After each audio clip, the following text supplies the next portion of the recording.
नांदेड जिल्ह्यातील नगर परिषद निवडणुकीसाठी मुख्यमंत्री देवेंद्र फडणवीस यांची एकमेव प्रचार सभा आज लोहा येथे झाली।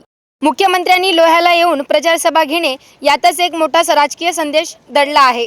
मी मुख्यमंत्र्यांचाच असे चित्र उभे करून लोहा कंधारमध्ये संभ्रम निर्माण करणाऱ्यांच्या प्रयत्नांना आज खुद्द मुख्यमंत्री देवेंद्र फडणवीस यांनीच हाणून पाडले आहे। तुम्ही फक्त कमळाला विजयी करा, विकासाची जबाबदारी माझी, असा शब्द त्यांनी लोहा आणि कंधारच्या नागरिकांना आज दिला।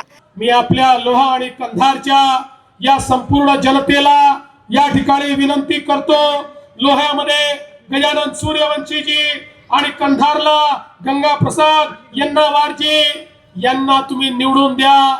2 तारखेला कमळाचं बटन दाबून कमळाची चिंता तुम्ही करा, पुढचे 5 वर्ष तुमची चिंता आम्ही करू, हा विश्वास तुम्हाला देतो। मुख्यमंत्र्यांच्याच या स्पष्ट भूमिकेमुळे लोहा कंधारच्या मतदारांमधील राजकीय संभ्रम संपला असे दिसून येते। प्रियंका गायकवाड, नमस्ते नांदेड, लोहा।